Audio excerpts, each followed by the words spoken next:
I had a strange dream a few nights ago. In the dream, I was a kid again, walking to elementary school. Not the school I actually went to, but something that felt like it belonged in some small Midwestern farm town. 2-lane road. Ditches full of weeds. Cornfields on both sides that went on forever. It should have felt normal. It should have felt like May. Warm air, mosquitoes, the constant buzzing and chirping you hear out in the country. But it was silent. No cicadas, no crickets, no birds, no cars, no people, not even the distant sound of someone mowing a lawn, just me, and the sound of my own footsteps on the road. That was the first thing that felt wrong. The second thing was that I was completely alone. Where I grew up, old folks are always outside. There's always some grandpa in a baseball cap poking around in his yard, or somebody's grandma tending tomatoes in the garden. But in that dream, every porch was empty, every field was empty. Every window was dark. It felt like I'd woken up way too late, and the world had already ended without me. I kept walking toward the school. I could see it way ahead of me. A low brick building, the kind with a faded American flag out front, and one of those metal jungle gyms that would give you third-degree burns in summer. Then I felt it. That feeling when you just know someone's looking at you. I stopped and turned around. There was someone way down the road behind me. Far. So far away it barely looked human, more like a red dot, a little shape standing in the middle of the street. I remember this weird little wave of relief. Like, oh, thank God, I'm not alone. I almost started walking back toward them, but the second I took a step in their direction, the figure spun around and bolted the other way, full sprint. Like I was the threat. I just stood there for a second, kind of stunned, then eventually turned back and kept walking toward the school. After a minute or two, I got that feeling again. Watched. Hunted. I turned around. There it was again. Closer this time. Still far, but not as far. I could see more shape now. Shoulders, head, arms hanging a little too low. "Hey!" I yelled. And just like before, the figure jerked and ran. Not just ran. Panicked. Like I was chasing it with a knife. I kept moving. I didn't know what else to do. I was just a kid in the dream. And in that way, you accept things in dreams. I kind of knew that the only safe place was the school. So I walked. Walk, feel eyes, turn around, see it, watch it run. Then repeat. Over and over. And every single time I turned around, it was a little closer. That was when the fear started to crawl in. The first few times I thought maybe it was another kid messing with me, or some grown-up. But after the 4th, 5th, 6th time, when it was close enough for me to start making out colors, I finally understood what I was looking at. It was a clown. Not like circus makeup with rainbows and glitter. Not creepy horror movie clown, either. Worse, in a way. It looked like one of those kid-friendly corporate mascots. Bright red hair, white face, big painted smile. Like the kind of character you'd see on a fast food commercial, waving at children and telling them they're special. That kind of clown. And I need you to understand something. I've always hated clowns. Always. Even as a kid. There's something wrong about adults freezing their faces into pretend happiness. Something predatory about that forced cheer. So the second I realized what I was looking at, my body just locked. My mouth went dry. My stomach dropped. And that's when something else hit me. I couldn't run. I don't mean I was scared so I felt frozen. I mean physically, in the dream. I could not run. It was like my legs only had one speed, this slow, steady walk, like I was walking in wet concrete. I tried to make myself sprint. I couldn't. That's when my brain started doing what your brain does in nightmares, filling in the blanks. If it catches up to me, it's going to kill me. I don't know how I knew that, but I did. It felt like a rule, like gravity. So I did the only thing I could. I kept walking toward the school, and I tried not to look back. Don't look! Don't look! Don't look! But that's the problem, right? When you tell yourself not to turn around, every cell in your body wants to turn around. So I kept braking. Every 30 steps, I'd glance over my shoulder. And every time I did, the clown was closer. And every time I looked at him, he'd dart away, real fast, like he couldn't stand being seen. But he never went far. He didn't disappear. He just kind of flickered back a few yards and waited. And then next time, he'd be closer than before. I could feel my throat tightening, that pressure behind the eyes right before you start crying. It was this awful panic, but I kept telling myself, it's fine, the school's right there. You're almost there. Just make it to the doors and you'll be safe. Just make it to the doors. And the school really was getting close now. I could see the details. The front steps, the ugly green double doors, the stupid motivational poster taped to the glass. I felt this tiny burst of relief, like I was going to beat him. That's when I looked back one last time. And this time, he didn't run. He did the opposite. The clown dropped his shoulders like a sprinter on a starting block, threw his arms into this stiff chopping motion, and just launched. He was running at me like his bones didn't fit right. Legs kicking too high, arms slicing the air, his whole body pumping with this horrible, joyful violence. And his face? God, his face. He wasn't angry. He wasn't struggling. He wasn't even blank. He was smiling, but not normal smiling. This was hungry. That's the only way I can explain it. Imagine someone putting your favorite food in front of you after you've been starving for days. That first, uncontrollable rush, finally, that was his expression. Pure, giddy anticipation. For me, I tried to move faster. I couldn't. My legs wouldn't do it. I was almost at the door. Almost there. I could feel him closing in. I could feel heat behind me. I could feel breath. Then a hand clamped down on my shoulder. I remember the weight of it. The way it pressed down like he was already holding me in place. Claiming me. In that instant, I knew I was dead. I didn't think it. I knew it. Like something in me just snapped and accepted it. This is the part where you die. I forced myself to turn my head and look. He was right behind me. Inches away. Bent down to my height. Face way too close to mine. His makeup wasn't smudged. That bothered me for some reason. It was perfect. Crisp red smile. Pure white skin. Bright, wide eyes. Like he'd been freshly painted. And he was grinning. Not like someone who's happy. Like someone who's about to unwrap a present. He leaned in and in this cheerful little whisper, said, "Heh, that's twice I've got you.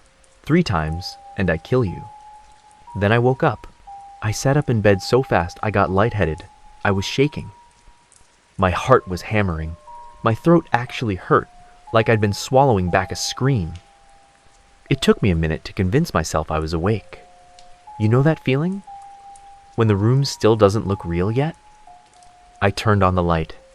I checked the closet. I checked under the bed. I even opened my bedroom door just to make sure the hallway was empty. And the whole time, one detail kept going in circles in my head. That's twice I've got you. Twice. Here's the part that scares me more than the dream. That wasn't the first time.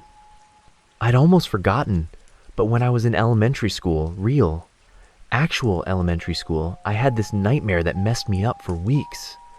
I wouldn't walk to school alone after that. I wouldn't go anywhere without an adult. My parents thought somebody had tried to grab me. I didn't tell them the truth, because even back then I knew how it would sound.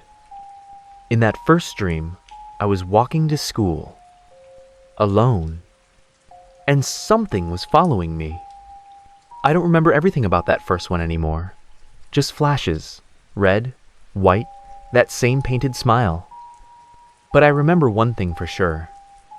He touched me. Once. So, if what I just dreamed was twice, like he said, then I only have one more left. I don't know when I'm going to dream about him again. I just know that I will.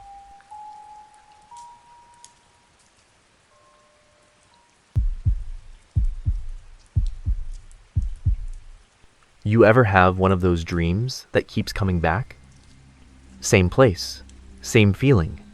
No plot, no monsters. Just a place that shouldn't mean anything but somehow does.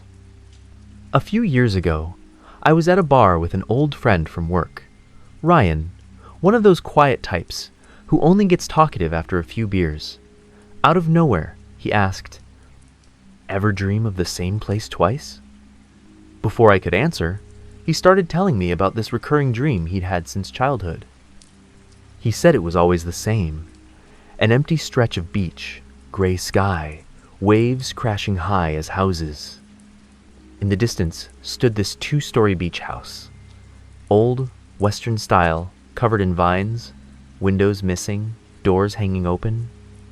Every time, he'd find himself standing in front of it, never inside, just watching. He said it didn't scare him at first, just unsettled him. It felt too real. One night, while talking with his best friend, Evan, the two somehow ended up on the topic of dreams. Evan said, "That's weird. I've been having one about an old beach house too." Ryan laughed until they started describing it. The same crooked porch, the same wild vines, even the same ocean noise in the background. They realized it was the same house. Ryan asked, "Have you ever gone inside?" Evan said, "Yeah, plenty of times." He even described the layout. 2 floors, dusty furniture, old portraits on the wall, the sound of dripping water somewhere inside. But there were 2 doors, one upstairs, one downstairs, that would never open. Then Evan said, "But last night I finally got into the one downstairs." Ryan froze. What was inside? Evan hesitated, then said, "Just a single piece of paper on the floor." It said, and before he could finish, Ryan blurted out, "Don't go upstairs." Evan stared at him, shocked. "How did you know that?" Ryan's hands were shaking. "Because I've been there too." After that night, Ryan stopped dreaming about the beach entirely. Instead, his sleep was filled with random nightmares. Dark, incoherent, cold. He and Evan drifted apart after high school. Different colleges, different lives. They'd only exchange Christmas cards every year or so. Then one winter, Ryan went home for the holidays. His mom handed him a small package. "It's from your friend Evan," she said.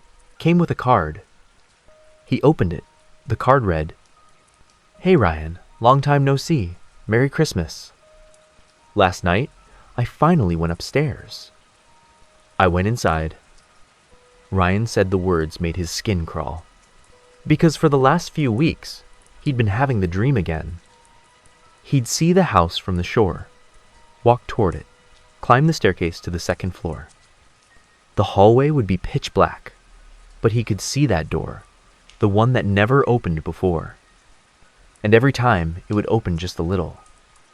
Inside, a single eye stared back at him from the darkness. Then it would close again.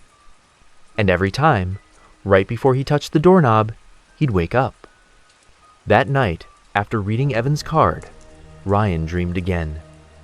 Only this time, the world was gray and dead. The door opened wider. He saw the eye again, glistening, moving.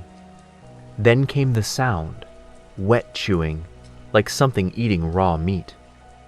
Dark liquid began to seep through the cracks in the floor. He said he just stood there, paralyzed, as more eyes began to appear. Dozens of them, opening in the walls, the ceiling, the floor beneath his feet. Then the ground gave way. He fell through darkness and woke up gasping. He never dreamed about that house again. A few weeks later, his mom called him at work. Her voice was trembling. "Evan's missing," she said. His parents found his phone, his wallet, his dinner on the table. He's just gone. That was over 20 years ago. Ryan never saw him again. He finished his drink that night, looked me dead in the eyes, and said, "Maybe he didn't disappear. Maybe he just stayed in that room."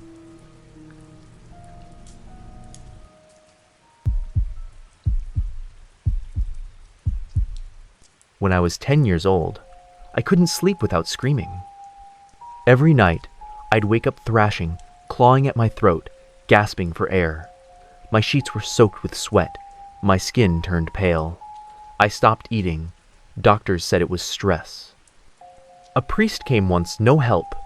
Even a local psychic tried, but nothing changed. It wasn't my parents' prayers that saved me. It was a man they found through one of my dad's old coworkers, an amateur hypnotherapist. He wasn't some professional doctor, just a guy who claimed he could rewrite memories. He sat me down one afternoon in his basement office, surrounded by ticking clocks and the faint smell of incense. After talking to me for a while, he said softly, "You're very suggestible. That means I can help you forget." Then he gave me a sheet of paper and a black crayon. "Draw what you see in your dream," he said, "and when you're done, write whatever words come to mind. This paper will be your house. Everything inside will stay inside." I don't remember what I drew. I only remember my hands shaking. He took the paper, folded it neatly, and placed it into a small wooden box. Then he sealed it shut with tape, pressing down the edges carefully.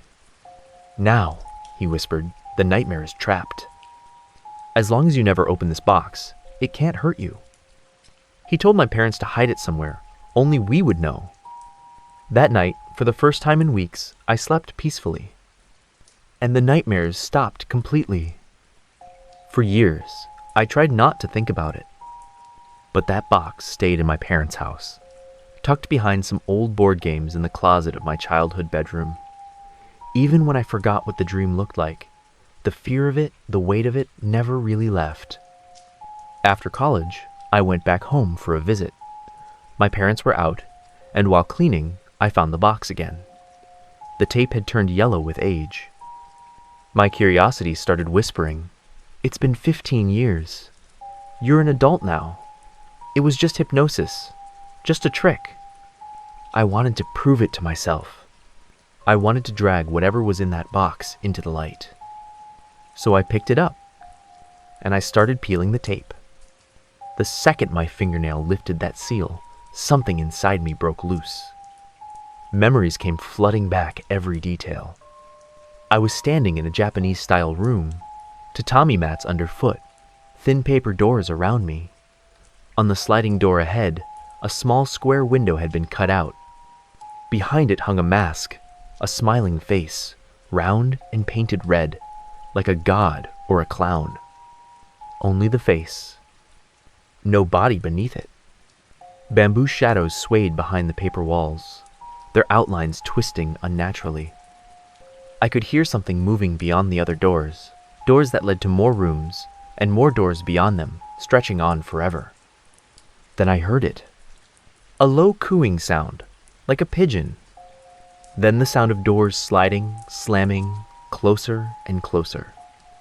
My whole body froze. I knew I shouldn't turn around. I knew. But I could feel him behind me, the man with that same cheerful voice from the dream, laughing softly, joyfully, like he'd been waiting all these years for me to come back. The last door slid open. The smell hit me first, sweet, rotten, wet. Then I felt breath against my neck, and a voice whispered right into my ear, "Put the box back." I snapped awake, shaking, drenched in cold sweat, but I wasn't in bed. I was standing in my old room, the box open on the floor, the paper half unfolded. My hands were trembling. I didn't think.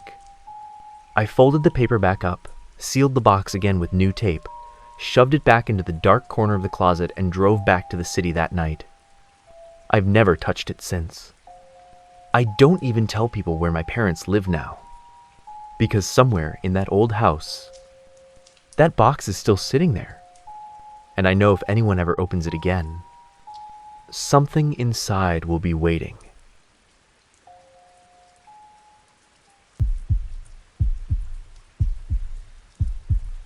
When I started college, my roommate and I decided to move out of the dorms and rent a small studio apartment on the edge of town.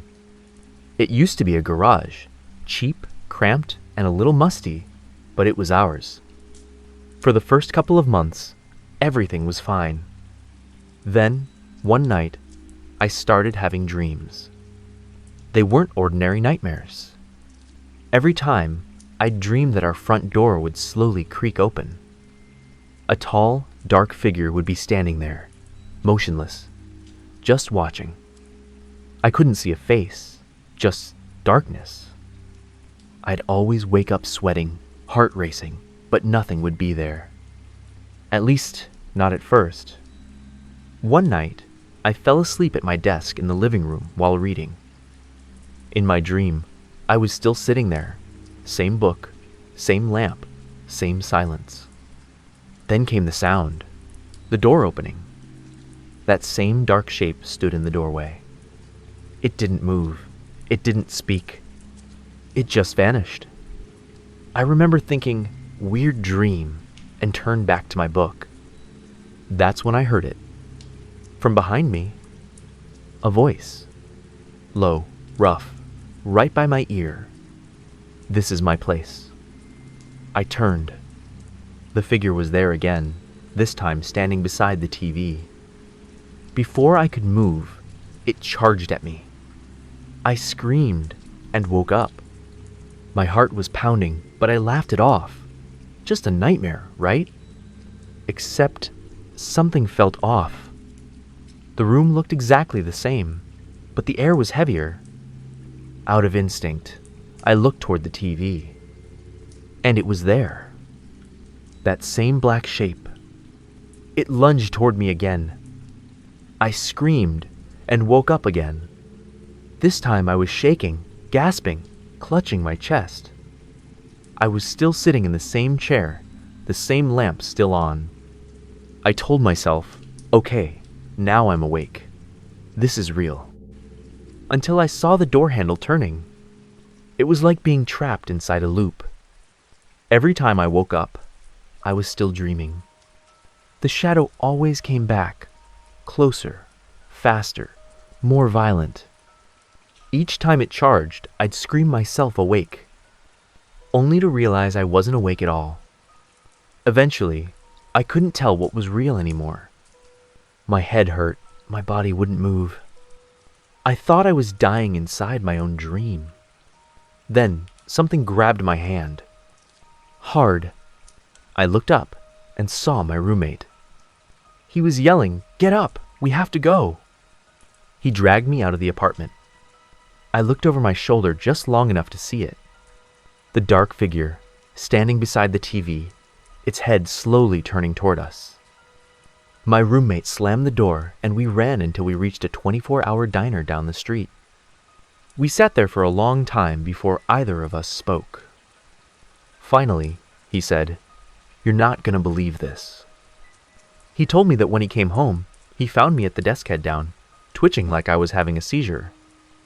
I'd wake up, look at the TV, scream, and then collapse again, over and over.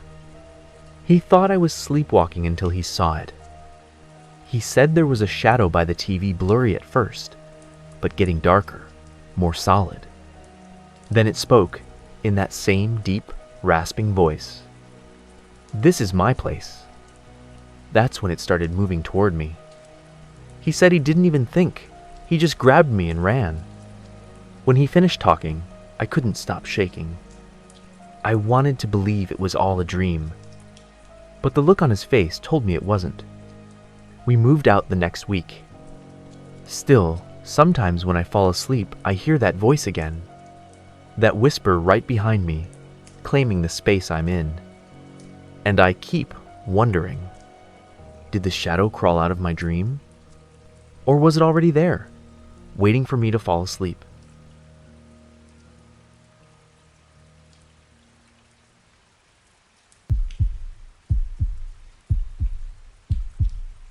You ever hear that old saying, dreams can spread? Like a sickness, like a virus. I used to laugh when people said that. Not anymore. A month ago, my friend Bonnie told me he kept having this weird recurring dream. He said it always started the same way. A woman walking alone through a dark forest at night. No light, no sound. Just the crunch of her footsteps and the creak of branches overhead. And hanging from those branches were bodies. Hundreds of them. Some fresh, some rotting. Their faces pale, eyes open, swaying like broken wind chimes in the dark. But the woman never looked up, never screamed. She just kept walking. And every time the dream ended the same way, her silhouette fading into the black. Until one night, it changed. In this version, she stopped. There was a man standing beneath one of the trees, a noose around his neck, trembling on a wooden chair. When he looked up, he saw his own face, Bonnie's face, staring back at him. He said he didn't know whether to move, to kick the chair, to scream. Then the woman spoke. "Let me help you." She smiled, calm, gentle, and kicked the chair away. Bonnie said he woke up gasping, clutching his throat. After that night, he never dreamed it again. 2 weeks later, he died in a car crash. When I got the call, I couldn't stop thinking about his story. I didn't believe in coincidences, but I told myself it was just that coincidence. Until the night before his funeral. That's when I had the dream. Same forest. Same silence. Same woman. Except this time, when she looked up, the one hanging from the tree was Bonnie. His eyes were wide open, staring right at me as his body swayed.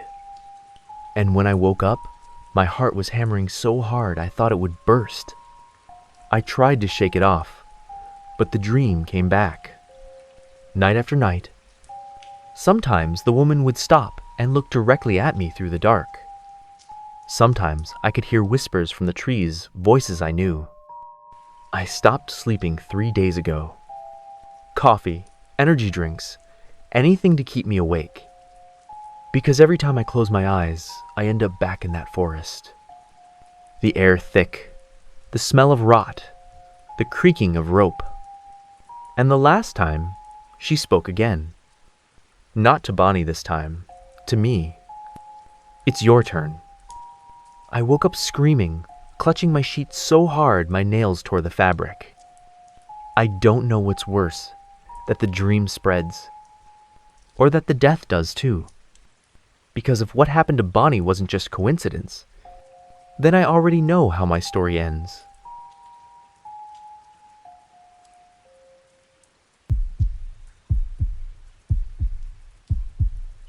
My grandmother used to say, if you ever have a dream that feels too lucky or too unlucky, never tell anyone.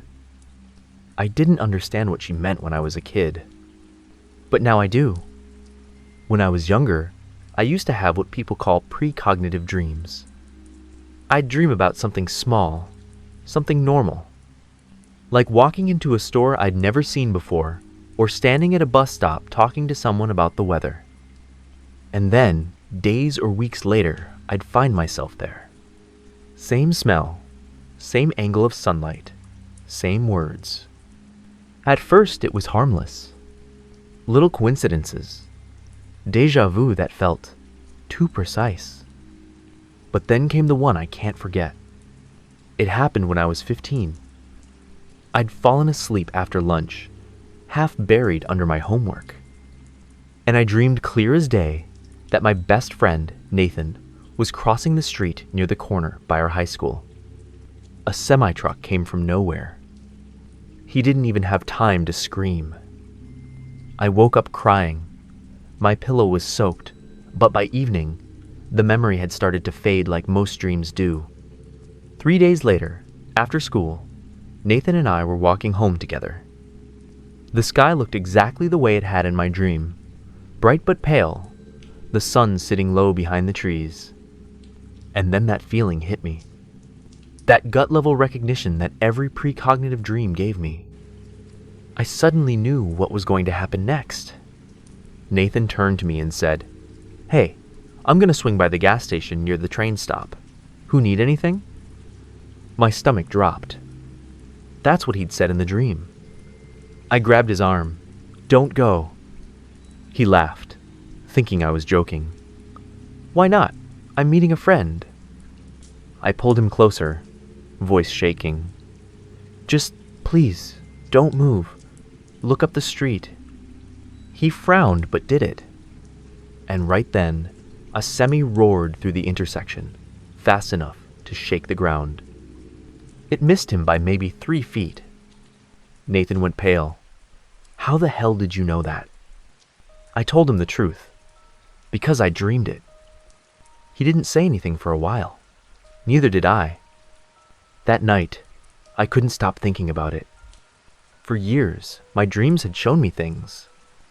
But this time, I'd changed what I saw. And after that day, I never had another one. No more glimpses of the future. No more warnings. Just silence. A few years later, I asked my grandmother why she'd warned me never to talk about those kinds of dreams. She smiled that tired, knowing smile old people get when they know more than they'll ever say. Then she said, "Because now they know you can see them." I asked, "Who?" She just looked toward the window, toward the sky turning dark, and whispered, "You'll know when they look back."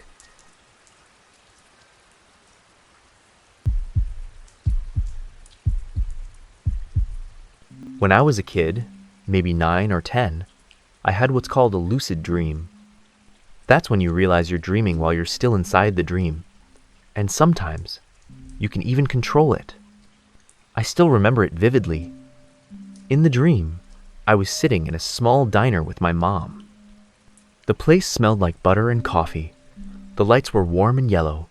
My mom was sipping a cold beer, looking out the window while I picked at my plate of pancakes.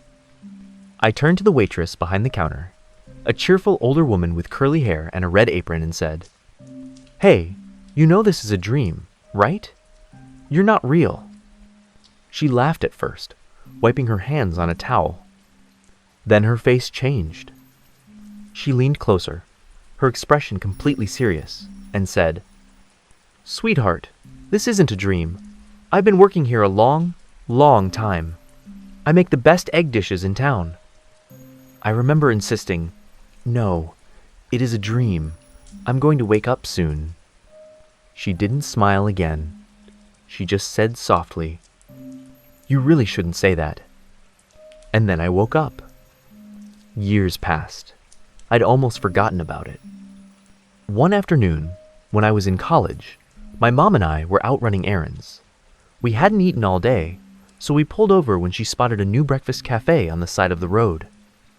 It was a cute little place. Wood-paneled walls, smell of butter and eggs, cozy booths.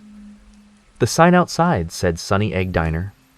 The second I stepped inside, something felt wrong. The air was warm, heavy. The soft yellow lighting made everything feel too familiar. We sat down at a booth near the window. My mom ordered an omelet, and out of habit, a cold beer. And then the waitress came over. Same curly hair, same red apron, same kind smile. She handed us menus, looked straight at me, and her smile widened. "Hey there," she said. "Didn't I tell you? This isn't a dream." The words hit me like a punch. My mom didn't even notice. She was busy looking at the menu. I stared at the waitress, trying to speak, but my throat felt tight. She just chuckled, like it was an inside joke only we understood. Then she turned and walked away toward the kitchen, humming softly. And as she did, I noticed her reflection in the chrome counter. It wasn't moving the same way she was. I didn't eat that day. We left early, and I never told my mom why. But sometimes, late at night, I still think about her. the woman from my dream who told me it wasn't a dream. And every once in a while, when I wake up suddenly in the middle of the night, I swear I can still smell eggs and coffee, and hear a voice behind me whisper, "You're still here, aren't you?"